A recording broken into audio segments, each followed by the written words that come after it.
Hey everybody, it's Casey Williams. When I was a little kid, about 1980, my dad bought me this Hot Wheels Ford Bronco, and I thought it was super cool because it had these red and yellow and gold stripes on the side of it.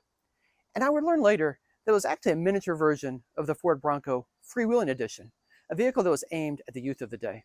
While trying to instill a little bit of nostalgia and aim at a new youth market, Ford is doing the same thing with the Ford Bronco Sport. So this week we have the 2024 Ford Bronco Sport Freewheeling Edition. Let's give a look at it. Well, like my neighbor, you may think the freewheeling edition is just a little bit silly with all the stripes and stuff on it. But I do like what it does for it. It does give it a little bit of different attitude, a little bit of vibrance, and also that retro vibe. And the Bronco Sport already had a pretty good retro vibe. Really starting with the front, again, it's plastic, but the gives it that metal look from the classic Broncos from the 60s and 70s. I think it was cool with the Bronco spilled across it. And of course the stripes, and the little Bronco right here on the hood decal. And my little Matchbox car, Hot Wheels car, had the Bronco on the hood as well. Round LED headlamps. You come down the side and you really get the full view of the Freewheeling Edition package. All the colored stripes, Bronco on the door, red inserts on the 17-inch wheels, the silver door handles. Again, it looks a little bit like a kid's car, but it's cool. You know, you're definitely going to recognize it. Come on around to the back. And there's some cool features back here I really like. Of course, the Bronco Sport logo here. Trailer hitch is already installed. Hatch. There's quite a bit of space back here. This is really a compact crossover, but I like the rubber floor mats. Again, if you're out hiking, camping, doing whatever, taking the kids to soccer practice, throwing their gear in here, easy to scrub it out, easy to wash it out. Back of the seats also have rubber on them. Underneath, an actual spare tire, so you can actually get home and use it on a real road without having an inflation canister. But some other features I think are cool. I think you're going to like them too. Bottle opener here in the side. There's a power port right here. It's a cigarette lighter style, but there's a power port. And there's a button here for the lights underneath of the hatch. So again, if you're getting in late, getting the kids out of ball practice, whatever, trying to get loaded, it's nice to have those lights there. Even taking groceries inside the house. And as a matter of fact, there are even little clips here that push in so you can hang your bags of groceries back here without them spilling all over. Some will find the Freewheeling Edition silly, but others are really going to like that retro vibe. I kind of am in the middle. I think it's a little bit silly, but I also do kind of like the heritage look to it. But no matter what you think of the bright stripes on the side of it, the Ford Bronco Sport is a very nice compact crossover. With a 3-cylinder engine, it's efficient, it's peppy, the suspension is well detailed, and has a very nice utilitarian interior that's perfect for small families. So overall, I like the vehicle a lot as it is. And it also comes with a pretty affordable price. Bronco Sport starts just under $30,000. This one, with everything on it, $37,695. And at that price point, you're looking at vehicles like the Subaru Forester, the Chevy Trailblazer, even the Nissan Rogue, and I think you'll find it compares very well.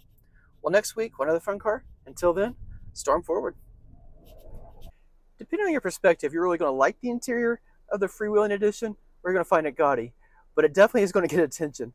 I love what they call the sunset weave cloth. I like it. I like the colored stripes. I really like the orange and yellow stitching here in the seats. I like that it's gray canvas. It's very comfortable, very easy to wipe down. I also like the red and orange stitching here on the console. I think it all works really, really well. I could do without the red here in the dash. Again, you may like it, and I don't love it. I especially don't love it here on the doors either. I think it's just a little bit overdone. But they could have stopped the stripes and the stitching. I've been really fine with it. But the rest of this vehicle, it's typical Bronco Sport.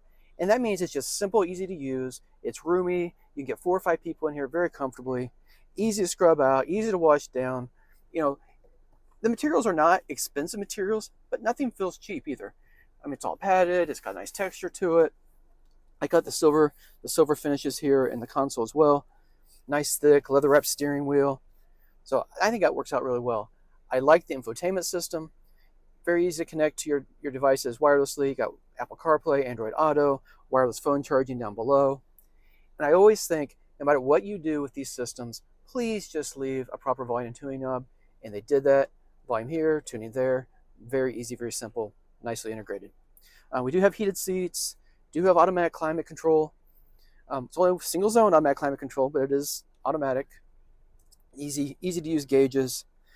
and a full array of crash avoidance systems. You've got adaptive cruise control, automatic emergency braking, lane keep assist, blind spot warning, rear cross path detection, and automatic evasive steering. So the full suite there as well. Well, one of the things that might surprise you about the Bronco Sport is its engine.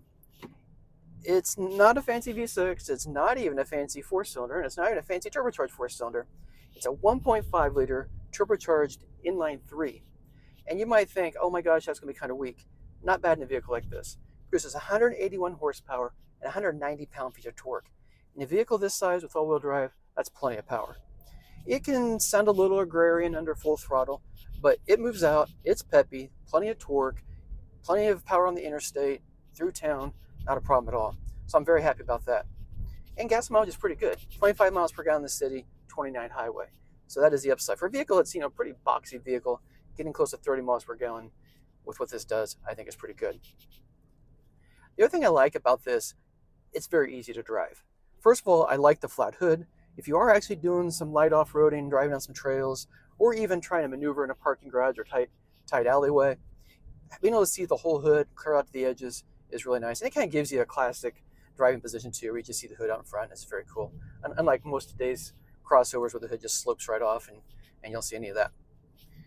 The suspension has a four-wheel independent suspension, just rumbles right over rough pavement. It's a really nice balance of providing a comfortable ride, but also when you put it into a corner, it handles pretty well. And again, nothing complicated about it, nothing overly sophisticated about it. It just works really well in a vehicle this size. Something else to point out, this has the GOAT modes. So I can flip through, I've got it normal, configures the powertrains, what it does, eco mode, sport mode, slippery, and sand. So it'll let the wheels spin more, spin less. It'll calibrate the throttle response, the shift pattern. Has an 8-speed transmission. It'll calibrate how quickly it goes through those gears, depending on which mode it's in. So I think that's kind of cool as well. You can just set up for how you want to set up the vehicle. But overall, I think most people are going to like this. It feels far more expensive than you'd think it is, and it just handles really well.